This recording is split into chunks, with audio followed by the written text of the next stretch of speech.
The Red Death had long devastated the country. No pestilence had ever been so fatal or so hideous. Blood was its avatar and its seal, the redness and honor of the blood.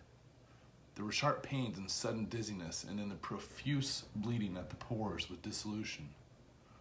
The scarlet stains upon the body, and especially upon the face of the victim, were the pest ban which shut him out from the aid and from the sympathy of his fellow men.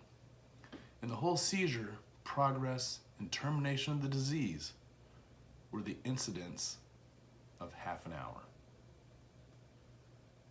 But the Prince Prospero was happy and dauntless and sagacious. When his dominions were half depopulized, he summoned his presence 1,000 hale and light-hearted friends from among the knights and dames of his court, and with these retired to the deep seclusion of one of his castled lobbies. This was an extensive and magnificent structure, the creation of the prince's own eccentric yet august taste. A strong and lofty wall girded in it. This wall had gates of iron. The courtiers, having entered, brought furnaces and massive hammers and welded the bolts. They resolved to leave means neither of ingress or egress to the sudden impulses of despair or of frenzy from within. The abbey was amply provisioned. With such precautions, the courtiers might bid defiance to contagion. The external world could take care of itself. In the meantime, it was folly to grieve or to even think. The prince had provided all the appliances of pleasure. There were buffoons, there were improvisers, there were ballet dancers, there were musicians, there was a beauty, there was wine. All these in security were within. Without was the death. It was toward the close of the 5th or 6th month of his seclusion, and while the pestilence raged most furiously abroad, that the Prince Prospero entertained his 1,000 friends at a masked ball of the most unusual magnificence. It was in a voluptuous scene, that masquerade, but first let me tell of the rooms in which it was held. There were 7, an imperial suite. In many palaces, however, such suites form a long and straight vista, while the folding doors slide back nearly to the walls on either hand, so that the view of the whole extent is scarcely impeded. Here the case was very different, as might have been expected from the Duke's love of the bizarre. The apartments were so irregularly disposed that the vision embraced but little more than one at a time. There was a sharp turn at every 20 or 30 yards, and at each turn a novel effect. To the right and to the left, in the middle of each wall, a tall and narrow Gothic window looked out upon a closed corridor which pursued the windings of the suite. These windows were of stained glass, whose color varied in accordance with the prevailing hue of the decorations of the chamber into which it opened. That at which the eastern extremely was hung, for example, in blue. And vividly blue were its windows. The second chamber was purple in its ornaments and tapestries, and here were panes of purple. The third was green throughout, and so were the casements. The fourth was furnished and lighted with orange, the 5th with white, the 6th with violet. The 7th apartment was closely shrouded in black velvet tapestries that hung all over the ceiling and down the walls, falling in heavy folds upon the carpet of the same material and hue. But in this chamber only, the color of the windows failed to correspond with the decorations. The panes here were scarlet, a deep blood color. Now in no one of these 7 apartments was there any lamp or candelabrum amid the profusion of golden ornaments that lay scattered to and fro, dependent from the roof. There was no light of any kind emitting from the lamp or candle within the suite of chambers. But in the corridors that followed the suite, there stood, opposite to each window, a heavy tripod bearing the brazier of fire that protected its rays through the tinted glass and so glaringly illuminated the room. And thus were produced a multitude of gaudy and fantastic appearances. But in the western or black chamber, the effect of the firelight that streamed upon the dark hangings throughout the blood-tinted panes was ghastly in the extreme, and produced a wild look upon the countenances of those who entered, that there were few of the company bold enough to set foot within his precincts at all. It was in this apartment also that there stood against the western wall a gigantic clock of ebony. Its pendulum swung to and fro with a dull, heavy, monotonous clang. And when the minute hand made the circuit of the face and the hour was to be stricken, there came from the brazen lungs of the clock a sound which was clear and loud and deep and exceedingly musical, but of so peculiar a note of emphasis that at each lapse of an hour, the musicians of the orchestra were constrained to pause momentarily in their performance to hearken to the sound. And thus the waltzers perforce ceased their evolutions, and there was a brief disconcert of the whole gay company. And while the chimes of the clock yet rang, it was observed that the giddiest grew pale, and the more aged and sedate passed their hands over their brows, as if in confused reverie or meditation. But when the echoes had fully ceased, a light laughter at once pervaded the assembly. The musicians looked at each other and smiled as if at their own nervousness and folly, and made whimpering vows, each to the other, that the next chiming of the clock should produce in them no similar emotion. And then, after the lapse of 60 minutes, which embraced 3,600 seconds of the time that flies, there came yet another chiming of the clock, and there were the same disconcert and tremulous in meditation as before. But in spite of these things, it was a gay and magnificent revel. The tastes of the Duke were peculiar, and he had a fine eye for colors and effects. He disregarded the decora of the mere fashion. His plans were bold and fiery. His conceptions glowed with barbaric luster. There were some who would have thought him mad. His followers felt that he was not. It was necessary to hear and see and touch him to be sure that he was not. He had directed in great part the movable embellishments of his 7 chambers upon occasion of this great feat, and it was his own guiding taste which had given character to the masqueraders. Be sure they were grotesque. There were much glaring glitter and piquancy and phantasm, much of which has been since seen in Hermione, or the arabesque figures with unsuited limbs and appointments. There were delirious fancies such as the madman fashions.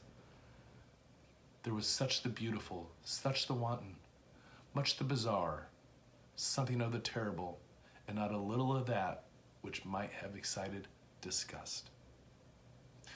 To and fro in the 7 chambers there stalked, in fact, a multitude of dreams, and these, the dreams, writhed in and about, taking hue from the rooms and causing the wild music of the orchestra to seem as the echo of their steps.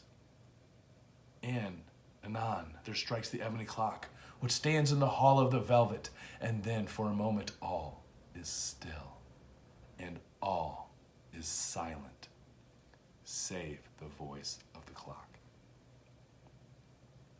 The dreams are stiff frozen as they stand, but the echoes of the chime die away. And then, for a moment, all is still. And the light, half-subdued laughter floats after them as they depart. And now and again the music swells as the dreams live and writhe to and fro more merrily than ever, taking hue from the minty-tinted windows through which stream the rays from the tripods, but to the chamber which lies most westwardly. of the 7. There are now none of the maskers who venture, for the night is waning away, and there flows a ruddier light through the blood-colored panes, and the blackness of the sable drapery appalls. And to him whose foot falls upon the sable carpet, there comes from the near clock of ebony a muffled peal more solemnly empathetic than any which reaches their ears, who indulge the more remote gaieties of the other apartments.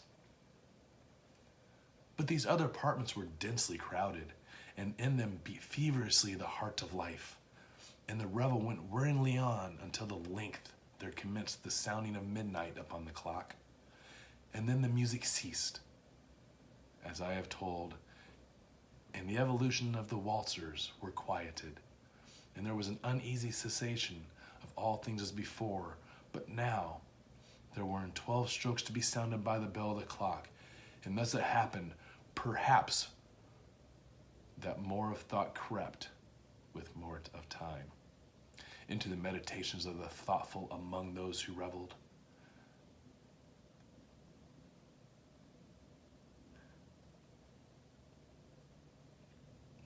And thus too it happened, perhaps, that before the last echoes of the last chime had utterly sank into the silence, that there were many individuals, and thus too it happened, perhaps, that before the last echoes of the last chime had utterly sunk into silence, there were many individuals in the crowd who had found leisure to become aware of the presence of a masked figure which had arrested the attention of no single individual before.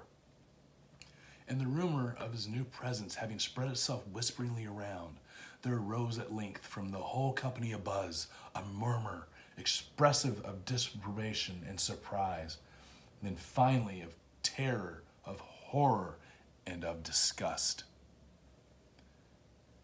In an assembly of the phantasms such I have painted, it may well be supposed that no ordinary appearance could have excited such sensation. In truth, the masquerade license of the night was nearly unlimited, but the figure in question had out-Heroded Herod, and gone beyond the bounds of even the prince's infinite decorum. There are chords in the heart of the most reckless which cannot be touched without emotion, even with the utterly lost, to whom life and death are equally jests. There are matters of which no jest can be made. The whole company, indeed, seemed from head to foot in the habiliments of the grave.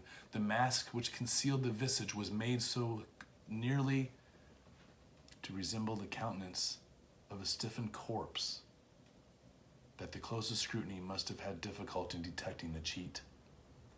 And yet all of this might have been endured, if not approved, by the mad revelers around, but the murmur had gone so far as to assume the type of the Red Death. His vesture was dabbled in blood. His broad brow, with all the features of his face, was besprinkled in the scariest horror. With the eyes of Prince Prospero fell upon spectral image, which with a slow and solemn movement, as a more fully to sustain the role, stalked to and fro among the waltzers. He was seen to be convulsed, and in the first moment with a strong shudder either of terror or distaste, but in the next his brow reddened with rage. "Who dares?" he demanded hoarsely of the courtiers who stood near him. "Who dares insult us with this blasphemous mockery? Seize him and unmask him, that we may know whom we have to hang at sunrise from the battlements." It was in the eastern or blue chamber which stood the Prince Prospero as he uttered these words. They rang throughout the 7 rooms loudly and clearly, for the prince was a bold and robust man, and the music had come hushed at the waving of his hand. It was in the blue room where he stood, the prince, with a group of pale courtiers by his side. At first, as he spoke, there was a slight rushing movement of this group in the direction of the intruder, who at that moment was near at hand, and now, with deliberate and stately step, made closer approach to the speaker. But from a certain nameless awe with which mad assumptions of this murmur had inspired the whole party, there were found none who put forth hand to seize him. So that unimpeded, he passed within a yard of the prince's person.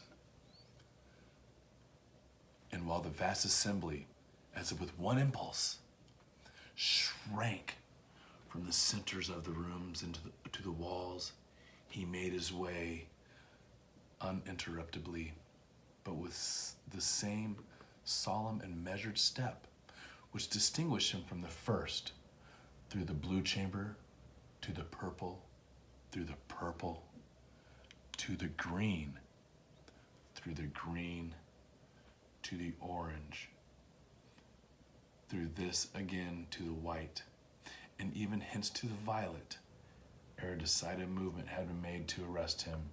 It was then, however, that the Prince Prospero, maddening with rage and the shame of his own momentary cowardice, rushed hurriedly through the 6 chambers, while none followed him on account of a deadly terror that has seized upon all. He bore aloft a drawn dagger and had approached in rapid impetuosity to within 3 or 4 feet of a retreating figure. When the latter, having attained the extremity of the velvet apartment, turned suddenly and confronted his pursuer, there was a sharp cry, and the dagger dropped gleaming upon the sable carpet, upon which instantly afterwards fell prostrate in the death the Prince Prospero. Then, summoning the wild courage of despair, a throng of the revelers at once threw themselves into the black apartment, and, seizing the mummer, whose tall figure stood erect and motionless within the shadow of the ebony clock, gasped in unutterable horror at finding the grave grimace and corpse-like mask which they handled with so violent rudeness, untenanted by any tangible form. And now was acknowledged the presence of the Red Death. He had come like a thief in the night, and one by one dropped the revelers in the blood-bedewed halls of the revel, and died each in the despairing posture of his fall. And the life of the ebony clock went out with that of the last of the gay, and the flames of the tripods expired, and darkness and decay of the Red Death held illimitable dominion over